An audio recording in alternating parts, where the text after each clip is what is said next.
I'm up for it. I'd even be willing to box him.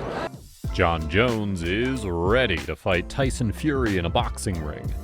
Jones and Fury have been going back and forth for the past few weeks, with the UFC heavyweight champion and President Dana White challenging the boxing champ to an MMA fight. Fury has made it clear he would fight Jones only in a boxing ring, and Bones doesn't really mind that. I mean, I would love it if Dana could make that fight happen. That's one thing about the UFC. We always give the fans what they want to see. Tyson Fury is just such a magnificent opponent, and it'd be awesome to make that fight happen. I'm up for it. I'd even be willing to box him, and let's see what happens. Fury is taking on anyone and everyone in Thailand, where he recently held a public sparring session and even got punched in the face, although he refused to fire back.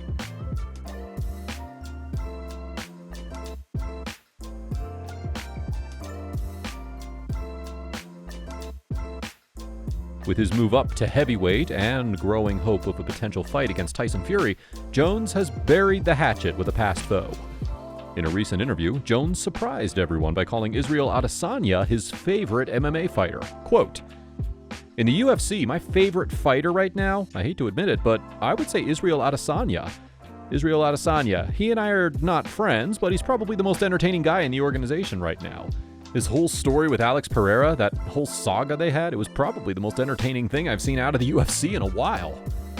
Given the history between the two, Adesanya was surprised to hear the comments. So much so that he also let his guard down and admitted that he's been a fan of Jones for many years.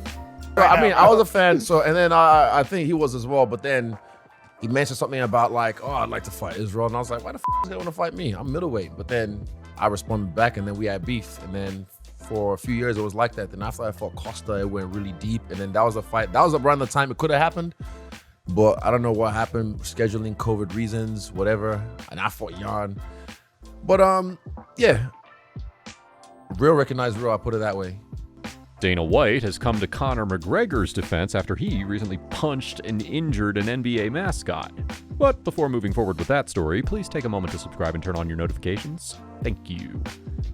During a timeout in the third quarter of Game 4 between the Miami Heat and Denver Nuggets in the NBA Finals, the Heat revealed their partnership with Conor McGregor and his pain relief spray called Tittle Sport. McGregor took center stage, and Bernie, the Miami Heat mascot, followed him, donning a pair of boxing gloves. McGregor clocked him with a couple of huge left hands, and then sprayed the mascot with his pain relief product. The crowd booed. Later, it was revealed that the man in the Bernie costume reportedly went to the ER with minor injuries. Dana White thinks it's the mascot's fault. What do you expect? You want to get punched? I mean, what are those mascot things made out of, unless you're like the Golden Knights mascot. I wouldn't be, I don't even know what the hell he wears, but I'm assuming it's a metal helmet. I wouldn't have professional fighters punching me in the face if I was a mascot. It doesn't seem like the brightest thing in the world. Other pros weren't as nice to Conor as Dana White.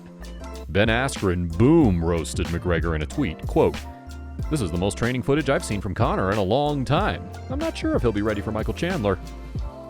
Belal Muhammad said, and I quote, "Drugs made him think he was in a real fight."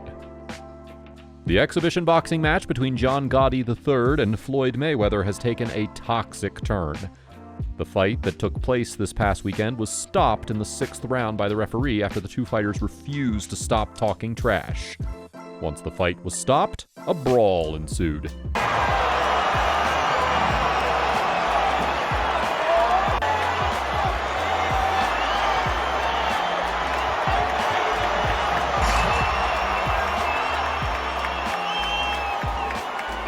Gotti III later took to Instagram and warned Mayweather that they are enemies for life. Gotti's sister, Nicolette's remarks were even worse, as she dragged Mayweather's daughter into her venomous and racist rant. Quote, "Floyd Mayweather, your daughter was ran through by an animal with 12 different baby mamas. You're a little circus animal. You're all a pack of zoo animals. I swear on my kids, I'm coming for your daughter. It may be 2 years, 3 years from now, but I'm coming." Nicolette's story was taken down, and her Instagram account was made private after she faced severe backlash for her outrageous remarks. Hours after calling Mayweather his lifetime enemy, Gotti called for reinforcements, asking Conor McGregor to join hands with him in his war against the boxing legend. McGregor happily accepted the offer. Hoy back the Gottis. El tempo es de enero. The Irishman wasn't the only one who reacted to the Gotti-Mayweather controversy. Clarissa Shields thinks the Gotti fam are sore losers. Quote, "I've never seen like I've seen it tonight. Floyd Mayweather schooled Gotti's ass, and his people couldn't handle it." Michael Chiesa fears things could take an ugly turn in the coming days. Quote, "Absolute pandemonia in the ring at the Mayweather vs. Gotti III exhibition.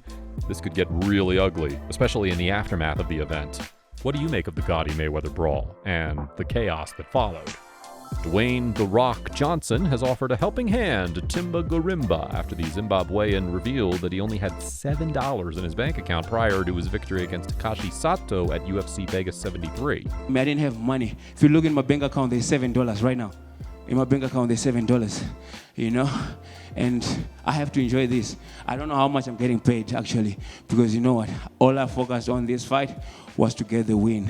The win was the most important thing. Money is a byproduct of winning. Johnson happened to come across Gorimba's story, and it reminded him of his early days when he too had to build from scratch. Quote, "This is crazy to see and brings back many emotions and memories. $7.50 in this fighter's bank account. I once had $7 too. I've been there on that grind.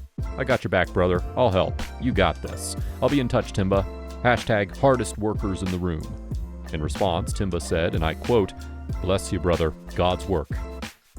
Raquel Pennington wants to fight Julianna Pena for the vacant UFC bantamweight title. The UFC 135-pound belt was vacated by Amanda Nunes after she announced her retirement following a dominant win over Irene Aldana at UFC 289. Pennington wants to fight for the vacant belt. Quote, "Me versus Julianna got the world title. Dana always thought from the Ultimate Fighter we would face each other at the finale. Wasn't the journey then, but here we are now." Pena would have preferred to fight Nunes, but she believes the Brazilian ran away because she didn't want a third fight with her. "I scared you so bad into retirement. Personally, congratulations. Professionally, what the was that?" The Lioness responded, and I quote, "It's very cool to see how the whole division is excited knowing that they might have a chance to get the vacant belt." Nunes also thinks Pennington, Pena, or whoever wins the belt next will forever remain a fake champion. I'm gonna have my belt at home with me. Who get the belt now is gonna be just like pretend to have, you know? So, yeah, I'm gone. Do you agree with Amanda Nunes? Let us know your thoughts in the comment section below.